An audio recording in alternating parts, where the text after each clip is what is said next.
আসসালামু আলাইকুম। আমি এখন কোথায় চাকরি করছি এই বিষয়ে একটু ইনফরমেশন দিয়ে দেই। তার আগে আমি আছি একটি ফুটবল টার্ফে। এটা মিরপুর পল্লবী, মিরপুর ১২ একটা অফিসিয়াল কাজেই আসলাম। তো আমার মনে হলো যে অফিসিয়াল কাজের ফাঁকে একটা ভিডিও আমি করে ফেলি। আমি আছি বর্তমানে সিনিয়র অফিসার হিসাবে Bangladesh house building finance corporation. এখন অনেকের প্রশ্ন এই নামটা খুবই অপরিচিত লাগে যে এই নামটা আসলে কি? এটা একটা সরকারি আর্থিক প্রতিষ্ঠান, যেটা অর্থ মন্ত্রণালয়ের যে আর্থিক প্রতিষ্ঠান বিভাগ আছে, আপনি সহজ করে বললে এটা বাংলাদেশ ব্যাংকের আন্ডারেই ব্যাংকিং যেরকম প্রতিষ্ঠান, যে সোনালী ব্যাংক, জনতা ব্যাংক যেরকম প্রতিষ্ঠান থাকে, এরকম হাউস বিল্ডিংও একটা ওইরকম ব্যাংকিং প্রতিষ্ঠান, আর্থিক প্রতিষ্ঠান। এটা আসলে ব্যাংক বলা যাবে না, এটাকে বলতে হবে যে আর্থিক প্রতিষ্ঠান বিভাগ। হ্যাঁ, আর্থিক প্রতিষ্ঠান বিভাগের আন্ডারে একটা অর্গানাইজেশন। তো Bangladesh house building finance corporation, আসলে নামটা শুনেই বুঝতে পারছেন যে হাউস বিল্ডিং মানে বাড়ি নির্মাণের জন্য এখানে ঋণ প্রদান করাই আমাদের প্রধান কাজ। এখন বাড়ি নির্মাণের জন্য প্রথম যে শর্ত লাগবে সেটা আপনার জমির মালিক হতে হবে, আপনার নিজস্ব একটা জমি থাকতে হবে, সেই জমির মালিকানা আপনার থাকতে হবে। অথবা আপনি ফ্ল্যাটের জন্য ঋণ নিতে পারেন, যে ফ্ল্যাট আপনি কোনো জায়গায় ক্রয় করবেন, তখন সেটা ফ্ল্যাটের অংশীদারের যে কাগজ সেটা দেখাতে হবে। আর বাড়ি নির্মাণের ক্ষেত্রে অবশ্যই জমির যে কাগজ সেটা বন্ধক রাখতে হয়। এই বন্ধক সিস্টেম এখানে ঋণ দেওয়া হয়। অ্যান্ড ঋণের পার্সেন্টেজটা বলে দিই।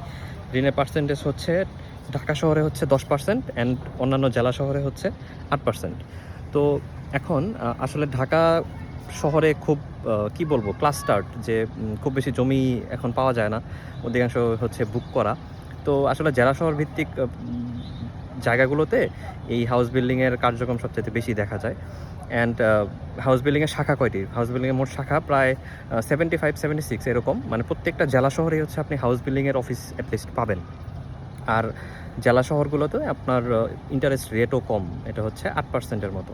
এবং তাহলে আমি এখন বললাম যে বাড়ি নির্মাণের ক্ষেত্রে এখন আরও কিছু নিয়ম আছে, আরও কিছু ফ্যাক্টর আছে যেগুলো আসলে এখানে ঋণ দেওয়া হয়। যেমন মেরামতের জন্য আপনি আলাদা ঋণ নিতে পারবেন। এছাড়া এছাড়া ফ্ল্যাট নির্মাণ, এটা তো আমি বলেই দিয়েছি। তো এখানে আসলে বিভিন্ন পরিমাণে ঋণ দেওয়া হয়। এখন বলতে পারেন যে আপনি আসলে কত টাকা ঋণ নেবেন। ন্যাচারালি আমি যে ফাইলগুলো দেখি, আমি যে ফাইলগুলো আসলে নিয়ে কাজ করা হয়েছে, এগুলো সচরাচর 40-50 লাখ এবং সর্বোচ্চ প্রায় 2 কোটি পর্যন্ত ঋণ দেওয়া হয়। এখন এখানে আসলে শহরের উপরে ডিপেন্ড করে, বা আপনার এলাকা, আপনি যেখানে আছেন, যেখানে বাড়ি নির্মাণ করছেন, সেখানে ক্যালিবার কেমন আছে, এটার উপরে আসলে অনেক কিছু ডিপেন্ড করে। যাই হোক, এখানে আরও একটা অ্যাসপেক্ট আছে, এটাও আমি বলে দিই। হাউস বিল্ডিং ফাইন্যান্সে আসার আগে আপনার অবশ্যই আপনার জমির সয়েল টেস্ট এবং বিল্ডিংয়ের যে নকশা, এই দুটো নকশা রেডি করতে হবে। এখন হাউস বিল্ডিং ফাইন্যান্স এমন একটা প্রতিষ্ঠান, ব্যাংকিং সেক্টর তো না, এটা আর্থিক প্রতিষ্ঠান, যেখানে আমাদের আলাদা ডাটা এন্ট্রি অপারেটর থাকে। আমাদের ডাটা এন্ট্রি অপারেটর আছে, যেখানে সবাই ডকুমেন্ট বিষয়ে কাজ করে। এছাড়া আমাদের একজন আর্কিটেক্ট আছে, যিনি নকশা চেক করতে হেল্প করেন। এখন আপনার যদি বিল্ডিংয়ের নকশা তৈরিও না করে থাকেন, তাহলে হয়তো এখান থেকে এসে পরামর্শ নিয়ে তারপরে বিল্ডিংয়ের নকশা করতে পারেন।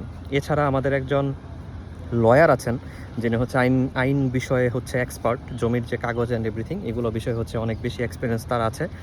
তো আপনার জমির কাগজে কোনো যদি ঝামেলা থাকে, বা আপনি একটু কনফিউজড যে আপনি কেমন নকশা করবেন বা কী করবেন, এই বিষয়ে যদি আপনার কনফিউশন থাকে, তাহলে হাউস বিল্ডিং ফাইন্যান্সে আসতে পারেন। অ্যান্ড আমি কাজ করছি মিরপুর শাখাতে। এটা মিরপুর প্রশিকা মোড়ে অবস্থিত, মিরপুর 2, আসলে এটা 10-এর খুব কাছে। তো আমি অনেক দিন যাবতই ভাবছিলাম যে ভিডিওটা করে ফেলি, যে আমি আসলে কোথায় আছি বা কী অবস্থা, কোথায় চাকরি করছি।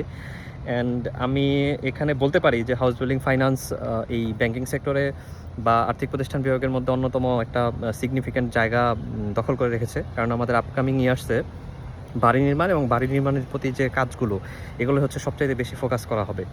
তো আপনাদের এই প্রতিষ্ঠান সম্পর্কে আরও যদি কোনো কনফিউশন থাকে, তাহলে অবশ্যই জানাবেন। আর আমার অতীত অভিজ্ঞতা, আমি যেখানে যেখানে চাকরি করেছি বা যে কাজ করছি, এটা সম্পর্কে আমি টুকটাক জানানোর চেষ্টা করব। যদি কোনো কনফিউশন থাকে, অবশ্যই কমেন্টে জানাবেন। অ্যান্ড পরবর্তী ভিডিও পর্যন্ত সবাই ভালো থাকবেন। আল্লাহ হাফেজ, আসসালামু আলাইকুম।